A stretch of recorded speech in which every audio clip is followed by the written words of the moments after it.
दोस्तों, भारत के कॉर्पोरेट इतिहास में एक ऐसा नाम था जिसके आगे बड़े बड़े राजनेता और फिल्मी सितारे सिर झुकाते थे। एक ऐसा नाम जो भारतीय क्रिकेट टीम की जर्सी पर चमकता था।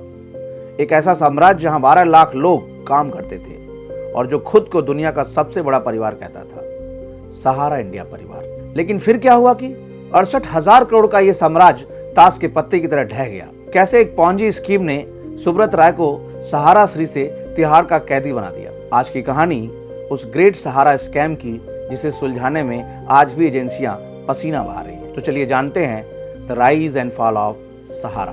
तो कहानी शुरू होती है 1978 में उत्तर प्रदेश के गोरखपुर से। सुब्रत राय ने महज 2,000 रुपए और एक पुराने स्कूटर के साथ सहारा की नींव रखी। उन्होंने एक ऐसी स्कीम शुरू की जिसे पैरा बैंकिंग कहा जाता था।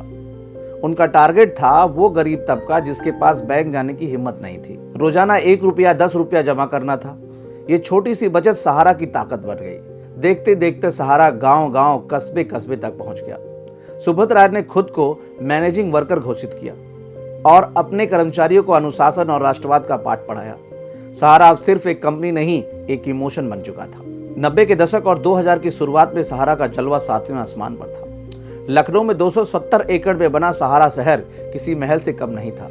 सुब्रत राय के बेटों की शादी में प्रधानमंत्री से लेकर बॉलीवुड के दिग्गज तक कतार लगाए खड़े थे। सहारा के पास अपनी एयरलाइंस थी, मीडिया चैनल थे, लंदन और न्यूयॉर्क में आलीशान होटल्स थे और मुंबई के पास एमवी वैली जैसा आलीशान शहर था। लेकिन इस चमक धमक के पीछे एक अंधेरी गली थी। सहारा के पास पैसा तो बहुत था, लेकिन उसका हिसाब किताब एक पहेली था और यही पहेली एक दिन सुब्रत राय सहारा के गले की फांस बन गई।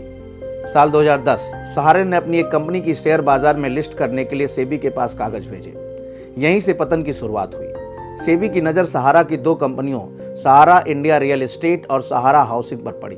पता चला कि सहारा ने OFCD optional fully convertible debenture के जरिए करीब 3 करोड़ लोगों से 24,000 करोड़ रुपए जुटाए थे। सेबी ने जब उन निवेशकों की लिस्ट मांगी तो सहारा ने ट्रकों में भरकर हजारों बोरियां कागज भेज दिए। लेकिन जब जांच हुई तो पता चला कि उनमें से हजारों नाम फर्जी थे, जैसे कलामुद्दीन या हरिद्वार। सेबी ने कहा यह मनी लॉन्ड्रिंग है, पैसा वापस करो। सहारा ने इनकार कर दिया और यहीं से शुरू हुआ ईगो और कानून का टकराव। सुप्रीम कोर्ट ने सुब्रत राय को पैसा जमा करने का आदेश दिया। जब उन्होंने आनाकानी की तो कोर्ट ने उन्हें गिरफ्तार करने का आदेश दे दिया। 2014 में सुब्रत राय को तिहाड़ जेल भेज दिया गया। सहारा के बैंक अकाउंट फ्रीज कर दिए गए। कल तक जो आदमी सोने की थाली में खाना खाता था, आज वो बेल के लिए तरस रहा था। सुब्रत राय पैरोल पर बाहर आए, लेकिन सहारा की वो साख, वो भरोसा हमेशा की तरह खत्म हो चुकी थी। लाखों निवेशकों का पैसा आज भी सहारा रिफंड पोर्टल के चक्कर काट रहा है। 2023 में सुब्रत राय का निधन हो गया और उनके साथ ही इस अधूरे साम्राज्य का भी अंत हो गया। तो दोस्तों, सहारा की कहानी हमें सिखाती है कि कोई भी साम्राज्य कानून से बड़ा नहीं होता। जनता का पैसा अमानत होता है, उसे अय्यासी का जरिया नहीं बनाना चाहिए।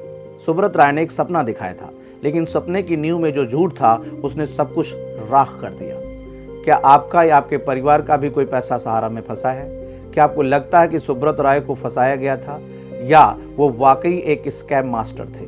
अपनी राय कमेंट बॉक्स में जरूर साझा करें। अगर ये राइज एंड फॉल वाली कहानी आपको हिला गई तो इसे शेयर करना ना भूलें। जाते जाते चैनल को सब्सक्राइब भी कर लें। जय हिंद।